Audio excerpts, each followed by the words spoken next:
Right now, I'm on the road heading to Grand Prairie because I'm going to pick up a little something that I'm pretty excited about. So, after we crippled the Z at IFO and broke both axles, it kind of started becoming evident that I need to start making plans for this thing. The rear end is no good, the transmission's no good, the engine's been really good, but we're kind of tapped out on, unless we want to just dump thousands of dollars into building that engine up to make, maybe only a little bit more horsepower. We need to come up with a better solution. So the gears have been turning. I did some shopping around for engine options for the Z. I'm not gonna lie, I considered going LS with it. Reason is because LS is pretty simple. There's tons of supporting parts, and I already have a Turbo 400 that would bolt right up to it and work great. And then we don't have to pay for an adapter plate or a custom torque converter and all that noise. So I kind of looked into going that route, but really LSs just aren't as cost effective as really everyone kind of thinks they are. In order to get a good LS motor, you're going to spend $1,500 or more for a decent one that you can send boost to without building. Now, if you went with like a Gen 3 V8, like a 4.8 or a 5.3 Gen 3, then you could get one of those for pretty cheap, but I just don't think they would take a whole lot of abuse. And I don't know. They're still not cheap either, and it's just a whole ordeal. And plus, I don't really want to have an LS motor. So I shopped around a little bit, saw that there really wasn't anything great out there. Then I started shopping around for 2JZ options, see if I could pick up a cheap 2JZ that I could build up for the Z. I do believe it's going to need to be rear sump, so that's something that we have to take into consideration. Because the crossmember in the Z, I don't think is going to allow for a typical front sump 2JZ that's found in the IS300, for example, or the GS300. It kind of started to feel like, man, I don't know if I'm going to find really anything for a price that I like to do to the Z. Anyway, just scrolling on Facebook this morning, and I saw a listing in my DFW IS300 group. Someone's just trying to get rid of a 2JZ GE from an IS300, and they're asking $500 for the engine and trans. Now, I don't want the trans, but they're not willing to separate the two. So I asked if they would consider $350 for the set, since I'm essentially just disposing of the transmission for them, and they said they would. Gotta take a look at it. As long as the engine spins over okay and I don't see any like real red flags, then I'm gonna be picking it up and bringing it home. So yeah, that's the plan. Sunday, it's just me rolling solo out to GP. Gonna try to secure us a 2JZ to build. All right, boys, we got us a 2JZ engine to work with. So I don't know anything about this engine hardly. The guy pulled it out of his car because he thought it was trashed. He might know something I don't. I mean, this guy was in his garage working on a couple other cars, so he doesn't seem like a total nitwit. So I might find out why he wanted to get rid of this engine. I'm guessing just typical 2JZ IS300 stuff, overheating related issues that in turn end up warping the cylinder head or something to that effect. I mean, I don't see any red flags on it. Just taking a quick glance at it, spun over just fine and smooth. Felt some resistance from some compression at least. So I don't think anything catastrophic happened, but we're just gonna have to dig in and see what's going on.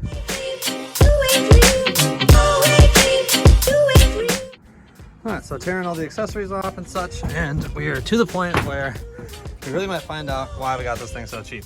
I need to get a flashlight and shine down in all the holes and kind of see what we see down there. What we're looking for is if we have like a piston that's real shiny, real clean compared to the others, then it probably means it has coolant in it, or obviously anything like thrashed or busted up. But typically if you had like a ring land failure, like a severe failure, if someone like boosted it up, then you'd see evidence on the ground strap of the spark plugs that get all smashed up. But they look kind of new, but they don't look brand new. So well, everything looks pretty good at a glance.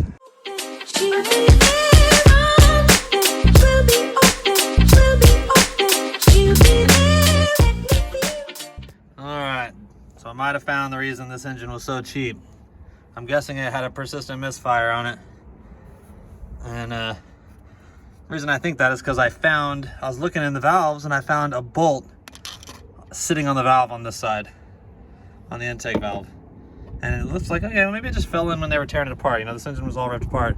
So I managed to get it out by just turning the crank while I watched the valves open. And when I got it out, it looked like this. Yeah, it's a little It's a little too smooth to have just been in there for a minute. That puppy was hanging out in there for a while. Almost certainly damaged the valve. It looks like it closed all the way. Hell, maybe everything's...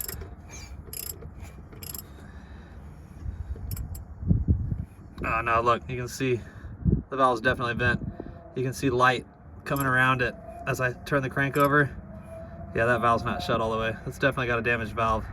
Probably a damaged valve seat too. So it looks like we're gonna be doing some repairs after all.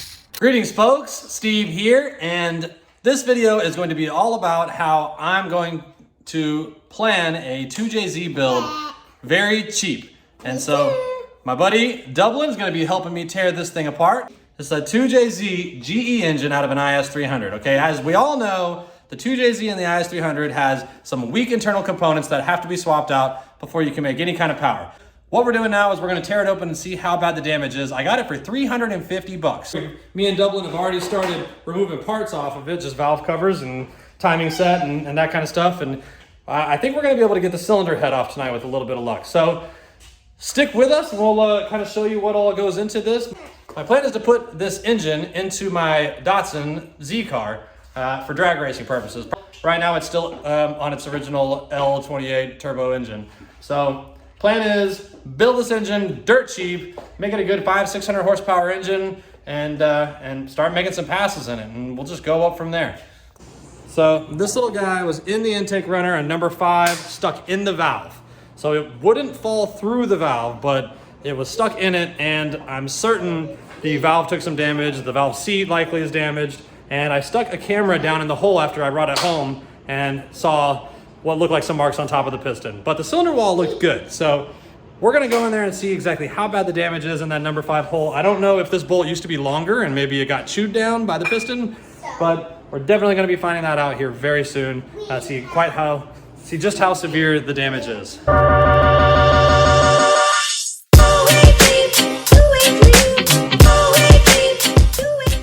Okay, so cylinder head is off the engine. We got a chance to take a look at the damage. Let me walk through the damage that I see, everything that I observed, and just kind of show you how I'm assessing these things and really what this makes me feel about the overall engine condition. So let's start with the piston. The top of the piston is toast. Okay, you can see where it's been hitting. It's had debris, foreign debris in it that's just been pulverized as shit, and you can see some pretty deep gouging here. Okay, so the piston's trashed. We'll look at the combustion chamber for that cylinder now, and we got a lot of the same thing going on. So it's just been getting smacked and banged into, and it's pretty bad, especially down here at the bottom. So that's pretty severe right there. However, it's not really anything to just smooth that stuff out. One thing that I found when I started removing valves is that this valve is definitely bent. This is the one that had the bolt stuck in it, and it's kind of hard to tell just holding it like that. So I'll go ahead and stick it back in its guide, and now you can see as I twirl it from the backside just how bent it is. So clearly a bent valve. Okay, so no big deal. So that needs to be replaced. The other 3 valves on that cylinder didn't seem bent at all. I'll probably just go ahead and replace them, assuming they're not crazy expensive. The head is gonna go to a machine shop. We will send this head off to be inspected, pressure tested. I will just take an abrasive pad and disc and try to just smooth this out a little bit. As long as we can get it smooth and they can regrind the valve seats so that they don't leak and we can put some new valves in it, this head is gonna be good to send. Not gonna be any reason to not use this cylinder head. Okay, this is basically just cosmetic. None of this stuff is deep enough to cause any change in compression for the cylinder to any measurable degree. Like, this is gonna be fine. The main thing we wanna focus on here is that there's not any sharp points sticking up off of the material. Anything that's small and thin and pointy that's sticking up is going to be something that promotes detonation. It's gonna be a little part of metal that superheats and can create detonation problems.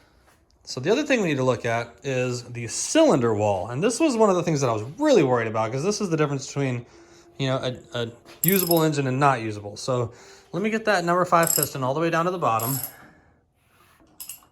Okay, I think I went a little too far. Let me go back. All right. So what we're looking for here is just anything that will catch a nail. So you can see there's some discoloration, there's some spots and stuff, and that's, honestly, that's in all the cylinders. That's just from this thing just sitting for a while. Ooh, this one's real bad. But that's all just surface rust, like watch. Like this junk is not even a big deal at all. A simple honing will get rid of that. So I'm not worried about that whatsoever. What I'm looking for is in the cylinder in question where the debris was bouncing around, did anything dig into the wall substantially? And what we're gonna do to determine that is just rub it, just feel it. And these cylinder walls are smooth as silk. You can still see cross hatching in them. You can see the cross hatching right here, that's about 60-degree cross hatching. And there's a little rust ring at the top where the piston had been parked and the ring started to rust. But really, everything is really smooth and nice. So honestly, I don't even think this block goes to the machine shop. I think I'm gonna pull the pistons and rods out of it because obviously the rods in the GE engines are trash. So they were coming out regardless. So honestly, nothing lost there. And then I'll just run a little dingle ball hone, get the cylinder liners nice and smooth the way they need to be, just get rid of the surface rust, and just send it just like it is with just some cheap stock replacement pistons, and at the very least some GTE rods. Might go a step above those. We'll kind of see where we end up on the budget. But I also got the lower oil pan off, which is down there, and there's nothing to see there. Everything is nice and clean on the inside of that. And honestly, overall, this is a pretty tidy engine.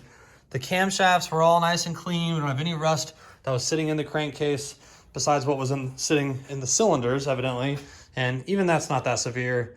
We saved this engine in time, and honestly, with the cylinder head work that needs to be done, that's probably gonna cost a couple $100. So we're gonna go back together with the rods, some new pistons, cleaned up cylinder head, MLS head gasket with some head studs, some ARP head studs, and that's pretty much the specs of the build. That's pretty much as we're gonna do. And this thing is going to be able to put out 500 horsepower reliably for a long time. All right, once again, we are back in the shop. A little bit of time has gone by since we've messed with this thing, but we are back on track to get things going again. So you can see number 5 took a pummeling, but that's okay. We do have some of our new parts here to that end. So I bought a stock 2JZ GE piston and rod, and you can see this dinky little rod. This is what's actually in the engine. But I wanted it for the piston. I paid like 30 bucks for this on eBay, okay? Hard to beat that price. The problem with the GEs isn't that the piston is inferior. The reason people always break the pistons whenever they go boosting their 2JZ GE in their Lexus is because the piston ring gap is super tight. So we're gonna be re-ringing these, obviously, and going with a much looser gap, but we're gonna run the stock pistons in this engine. And then also here I have a box that I got of some GTE rods, just stock, like Supra 2JZ GTE rods that we'll be putting with the pistons that came out of this engine, and then of course replacing the one that got banged up. So right now what me and Dub are about to do is flip this thing over, pull the pans off, and we need to take a look at the bearings, the connecting rod bearings and the crankshaft, make sure everything's good there. We are planning to not do anything to the crankshaft. I'm not even going to pull it out of the engine unless it absolutely looks like it needs something, but that's what we're going to do now.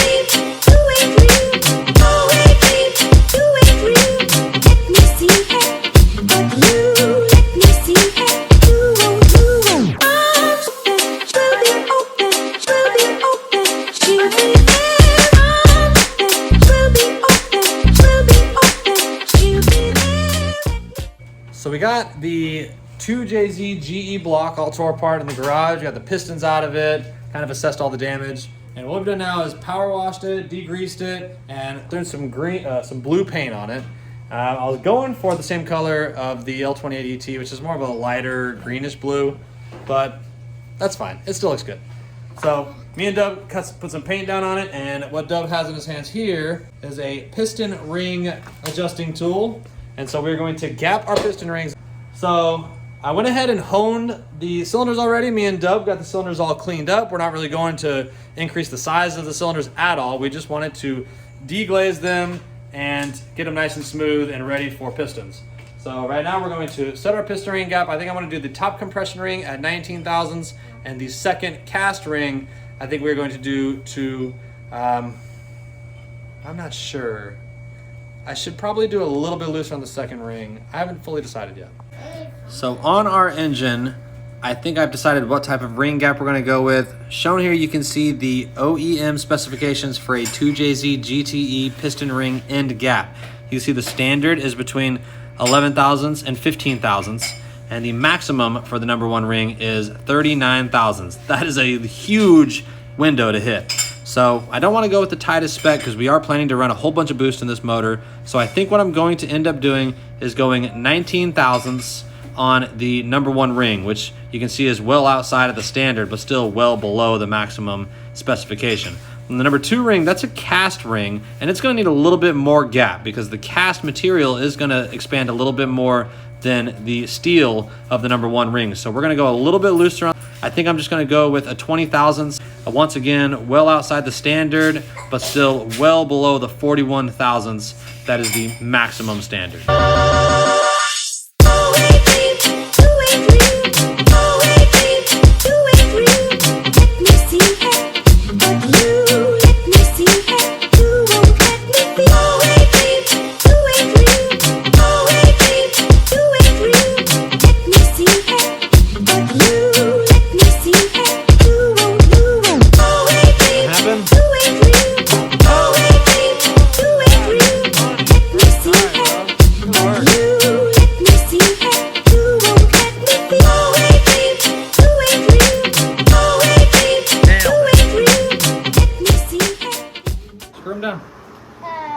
With the hands, use your hands at first, and then I'll hand you the torque wrench. So we are installing the pistons and rods into the engine now. We are checking bearing clearance using Plastigauge. Plastigauge gets a real bad rap from the internet warriors, but this is a legitimate method of checking bearing clearances in any manufacturer's service manual. This is 100% what professionals do. Machinists use micrometers, mechanics use Plastigauge. You know, we're not doing anything super precise here. We're just making sure it's within tolerance for use. And in this case, we are within the spec. We are a little bit outside of the high side of normal spec on our bearing clearance so far. We've done 1, 2, and 3 cylinders already. And now we're doing number 4. Yep.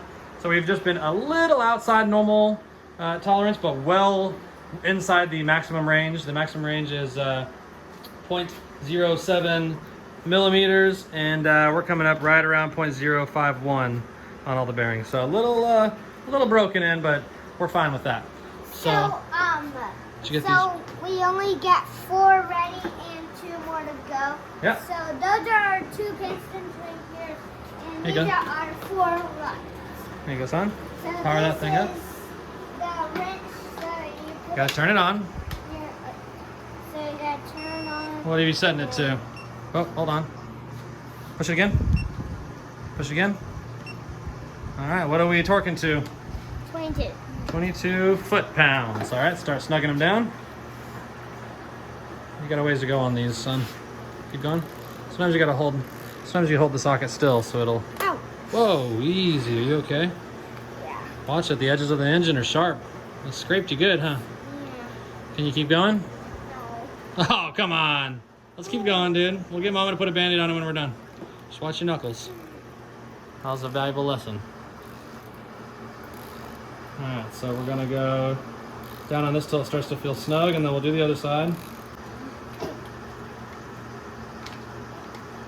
There you go. Attaboy, nice form. Try to get that 22. One more. Alright, I'll do it. You're gonna hurt yourself. So we're going 22. It's bleeding. Yeah, that's a good one. Go let Mama check that out, buddy.